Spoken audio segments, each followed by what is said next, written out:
मंच पर विराजमान मंत्रिपरिषद के मेरे साथी श्रीमान थावरचंद जी गहलोत जी, श्री कृष्णपाल जी, श्री विजय सांपला जी,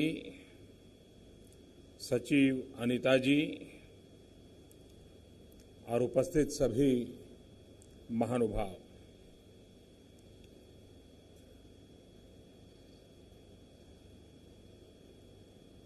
1992 में एक सपना संजोया गया था।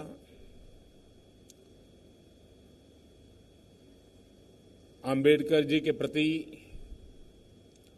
आस्था रखने वाले सभी महानुभावों ने सक्रिय होकर के एक विश्व स्तरीय केंद्र बने, उस दिशा में प्रयास किए थे। सरकार में फाइलें चलती रही, विचार विमर्श होता रहा।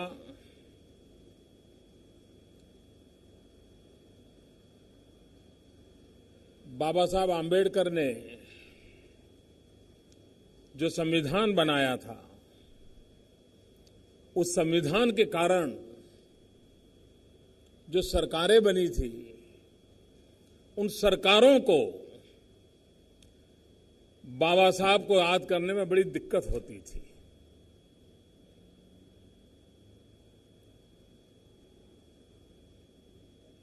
इतने साल बीत गए,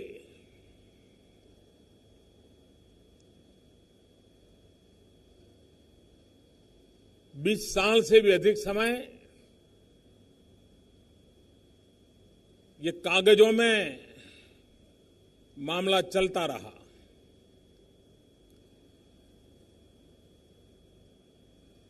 जब मेरे जिम्मे काम आया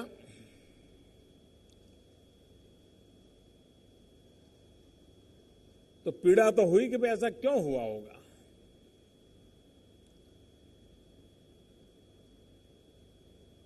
लेकिन मैंने ये तय किया है, भले 20 साल बर्बाद हुए हो, लेकिन अब हम 20 महीने के भीतर भीतर इस काम को पूरा करेंगे।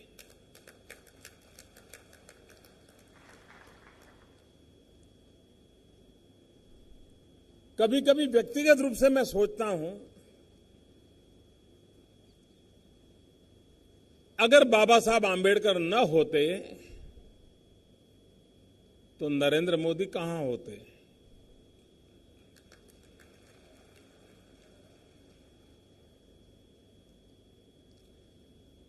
जिस पार्श्वभूमि में मेरा जन्म हुआ,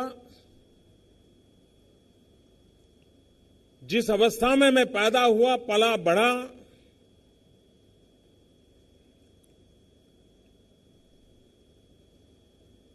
अगर बाबा साहब आम्बेडकर न होते तो मैं यहां तक नहीं पहुंच पाता।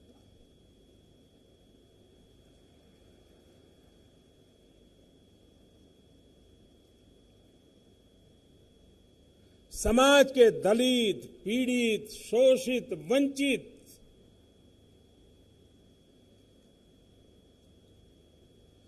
सिर्फ उन्हीं का भला किया ऐसा नहीं। और कभी कभी मैं जब ये सुनता हूं तो मुझे बड़ी पीड़ा होती है कि बाबा साहब आम्बेडकर दलितों के देवता थे।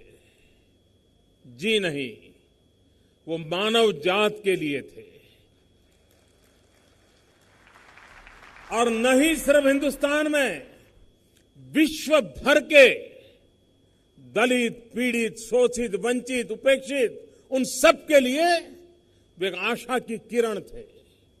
और हमने भी गलती से भी बाबा साहब को छोटे दायरे में सिमट करके उनको अपमानित करने का पाप नहीं करना चाहिए। इतने बड़े मानवीय थे। अब कल्पना कीजिए वो समय, और जीवन भर हम देखें बाबा साहब को, वो सामाजिक अनटचेबिलिटी के तो शिकार थे ही थे, लेकिन मरने के बाद भी पॉलिटिकल अनटचेबिलिटी के शिकार बने रहे। देश को न सामाजिक अनटचेबिलिटी चाहिए, देश को न राजनीतिक अनटचेबिलिटी चाहिए। और इसलिए बाबा साहब का जीवन और उन्होंने संदेश भी क्या दिया, आज 21वीं सदी में भी हर सरकार के लिए वही काम मुख्य है जो बाबा साहब कह के गए। उन्होंने क्या संदेश दिया? शिक्षित बनो, संगठित बनो, संघर्ष करो। शिक्षित बनो। आज भी भारत की सभी सरकारें, उनके सामने ये प्रमुख काम है कि हम 100% लिटरेसी की ओर कैसे आगे बढ़ें, उस लक्ष्य को कैसे पार करें। हम बाबा साहब आंबेडकर के 125 मनाने जा रहे हैं, तब बाबा साहब ने हमें जो मंत्र दिया है, शिक्षित बनो, समाज के आखिरी छोर पर बैठे हुए इंसान को अगर हम शिक्षित बनाते हैं तो बाबा साहब को उत्तम से उत्तम श्रद्धांजलि होगी। 125 साल मनाने का वो उत्तम से उत्तम तरीका होगा, क्योंकि ये वही लोग हैं जो अभी भी शिक्षा से वंचित रह गए, जिनके लिए बाबा साहब जीते थे, जीवन भर जूझते थे। और इसलिए हमारे लिए एक सहज कर्तव्य बनता है, और उस कर्तव्य का पालन भारत को ऐसा संविधान मिला है जिस संविधान में द्वेष और कटुता को कहीं जगह नहीं है। आप कल्पना कर सकते हो, दलित मां की कोख से पैदा हुआ एक बालक जिसने जीवन भर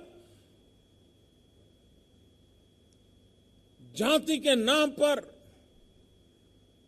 कदम कदम अपमान सहा हो, सम्मान से जीने के लिए कोई व्यवस्था न हो,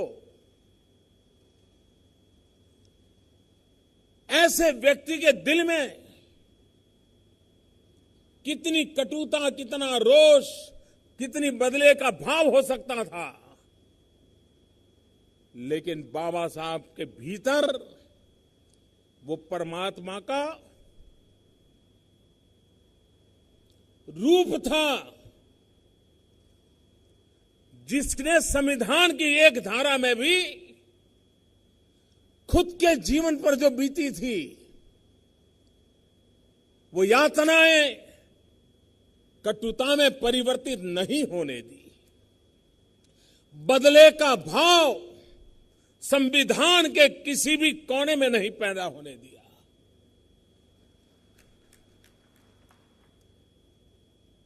इतिहास कभी तो मूल्यांकन करेगा कि जीवन की वो कौन सी ऊंचाइयां होगी इस महापुरुष में, कि जिसके पास इतना बड़ा दायित्व था। वो चाहते उन स्थितियों में ऐसी बात करवा सकते थे, लेकिन नहीं करवाई।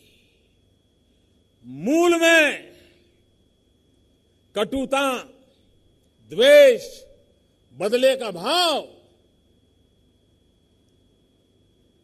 न उनके दिल में कभी पनपने दिया, न आने वाली पीढ़ियों में पनपे, इसके लिए कोई जगह उन्होंने छोड़ी। मैं समझता हूं हम संविधान की बात करते हैं, लेकिन उन पहलुओं की ओर कभी देखते नहीं है, उस सामाजिक अवस्था की ओर देखते नहीं है। मुझे खुशी है मैं उस प्रदेश में पैदा हुआ जहां सयाजीराव गायकवाड़ ने बाबा साहब आंबेडकर का गौरव किया था, उनको सम्मानित किया था, उनके जीवन को गर्वभर स्वीकार किया था। और बाबा साहब आंबेडकर ने हमेशा न्याय प्रियता को प्राथमिकता दी। आज हम सब, जैसे मैं कहता हूं ना, संविधान जो मेरे जैसे व्यक्ति को भी कहां से कहां पहुंचा सकता है। ये इलेक्शन कमीशन की रचना बहुत कम लोगों को मालूम होगा कि उस समय उनको निष्पक्ष चुनाव का महात्म्य क्या होता है, लोकतंत्र में निष्पक्ष चुनाव की ताकत क्या होती है, उस बात के बीज बोए उन्होंने इंडिपेंडेंट इलेक्शन कमीशन की रचना करके। ये बाबा साहब की सोच थी। और आज हम सब एक ऐसी व्यवस्था पर भरोसा करते हैं कि हिंदुस्तान के सभी दल कितना ही विरोध क्यों ना हो, लेकिन इलेक्शन कमीशन की बात को गर्व के साथ स्वीकार करते हैं। बाबा साहब ने ये व्यवस्था में दी। उनकी न्यायप्रियता देखिए। दुनिया के समृद्ध कहे जाने वाले देश, मोस्ट फॉरवर्ड कहे जाने वाले देश, उन देशों में भी महिलाओं को मत का अधिकार पाने के लिए 50-50, 60-60 तक लड़ाइयां लड़नी पड़ी थी, आंदोलन करने पड़े थे। महिलाओं को मत का अधिकार नहीं था, वोटिंग राइट नहीं था। पढ़े लिखे देश थे, प्रगतिशील देश थे, धनवान देश थे, लोकतंत्र की दुहाई देने का जैसे उनका मोनोपोली था। लेकिन एक दलित मां की कुख से पैदा हुआ बेटा संविधान के पहले ही दिन हिंदुस्तान के अंदर माताओं बहनों को वोट का अधिकार दे देता है। ये न्यायप्रियता थी उनकी। भारत एक फेडरल स्ट्रक्चर है। संघीय ढांचा आगे चलकर के कैसे चलेगा, व्यवस्थाएं कैसी होगी,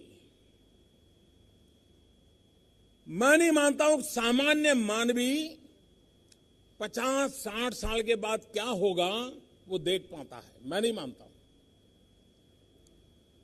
आज हम देखते हैं हमारे संघीय ढांचे को मजबूत बनाए रखने के लिए कितनी कितनी बारीक बारीक चीजों पर ध्यान देना पड़ता है। और फिर भी कहीं न कहीं तो कोई गलती रह जाती होगी। ये बाबा साहब आंबेडकर थे जिनको इस बात की समझ थी कि उन्होंने संविधान की रचना के साथ एक स्वतंत्र फाइनेंस कमीशन की कल्पना रखी।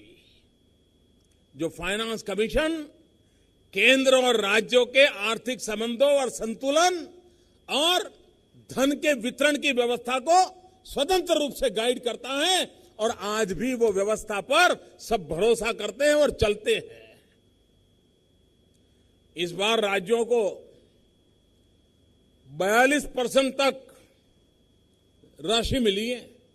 हिंदुस्तान के इतिहास की बहुत बड़ी घटना है ये। यानी एक प्रकार से राज्यों ने कल्पना नहीं की हो उतने धन के भंडार इस बार मिल गए। पहली बार ऐसा हुआ है कि देश की टोटल जो तिजोरी माने राज्य और केंद्र की मिलकर के तो करीब करीब 60% से ज्यादा, 65% से भी ज्यादा अमाउंट आज राज्यों के पास है। भारत के पास मात्र 35% अमाउंट है। ये ताकत राज्यों को कैसे मिली है? इस सरकार के समय निर्णय हुआ एक बात है, लेकिन मूल बाबा साहब आंबेडकर की उस सोच में पड़ा हुआ है, तब जाकर के हुआ है। और इसलिए समाज के अंदर जब हम इन चीजों की ओर देखते हैं तो लगता है कि भाई क्या हमारी आने वाली पीढ़ी को इस महापुरुष के कामों को समझना चाहिए कि नहीं समझना चाहिए? इस महापुरुष के विचारों को जानना चाहिए कि नहीं जानना चाहिए? क्या हमारी आने वाली पीढ़ियों ने इस महापुरुष के आदर्शों से में से कुछ पाकर के जीने का संकल्प करना चाहिए कि नहीं करना चाहिए? अगर ये हमें करना है तो जो आज हम व्यवस्था को जन्म देने जा रहे हैं, जो 20 महीने के भीतर भीतर गतिविधि उसकी शुरू कर दे, मेरी अपेक्षा है। ये आने वाली पीढ़ियों की सेवा करने का काम है और ये कोई सरकार उपकार नहीं कर रही है। मोदी सरकार भी उपकार नहीं कर रही है। एक प्रकार से समाज ने अपना कर्ज चुकाना है, ये कर्ज चुकाने का एक छोटा सा प्रयास है।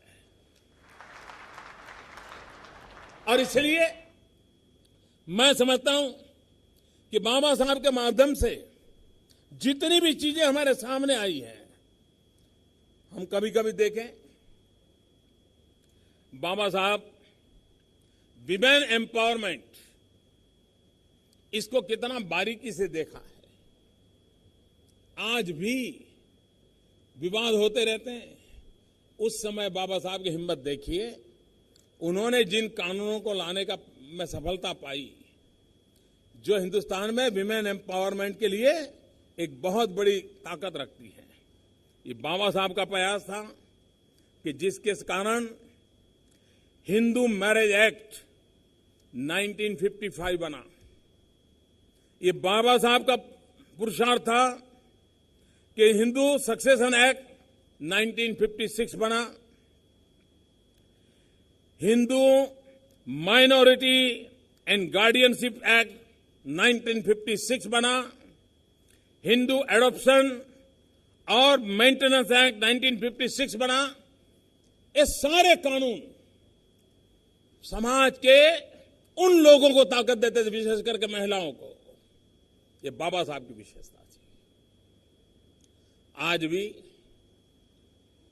मैं जब लोगों से बड़े बड़े भाषण सुनता हूं तो मैं बड़ा आश्चर्य होता है कि काश इस प्रकार के भाषण करने वालों ने कभी बाबा साहब आंबेडकर को पढ़ा होता। खैर, वो तो उनको गले लगाने के लिए तैयार नहीं थे, तो उनके जाने के बाद पढ़ने के लिए कहां से तैयार होंगे? कोई कल्पना कर सकता है कि दुनिया में लेबर रिफॉर्म की बात कहे तो कम्युनिस्ट विचारधारा की चर्चा होती है, लेबर रिफॉर्म की चर्चा करें तो लेफ्टिस्ट विचारधारा के खाते में जाता है। लेकिन बहुत कम लोगों को मालूम होगा कि जब ब्रिटिश सल्तनत थी, अंग्रेज वायसरॉय यहां बैठे थे और उस काउंसिल के अंदर 1942 में बाबा साहब आंबेडकर की ताकत देखिए। भारत के मजदूरों का अंग्रेज सल्तनत शोषण करती थी, एक्सप्लॉयटेशन होता था। ये बाबा साहब की ताकत थी कि 1942 के पहले मजदूरों को 12 घंटे काम करना पड़ता था। 1942 में बाबा साहब आंबेडकर ने वायसरॉय सामने लड़ाई लड़ करके 12 घंटे से 8 घंटे काम करवाने का पक्का कर लिया था। ये छोटे निर्णय नहीं है भाई। और इसलिए बाबा साहब को एक सीमा में बांध करके देखने से भारत की पूरी विकास यात्रा में बाबा साहब का कितना बड़ा रोल था, इसको हम समझ नहीं पाते हैं। ये मेरा सौभाग्य रहा है, क्योंकि मैं हर पल मानता हूं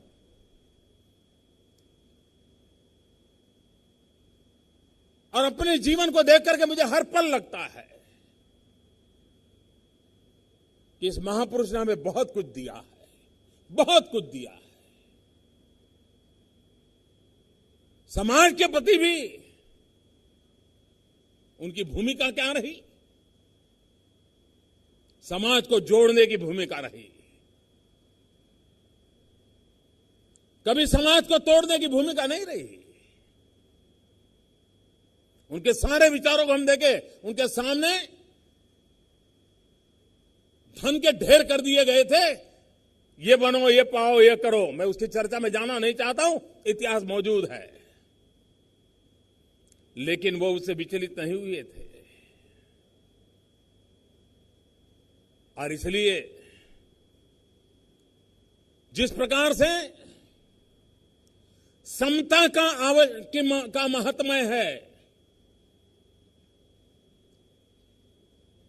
उतना ही ममता का भी महात्म्य है। खास करके जो अपने आप को उच्च मानते हैं, उन लोगों ने अपने आप को सोचना होगा कि समाज में भेदभाव लंबे अरसे तक चलने वाला नहीं है।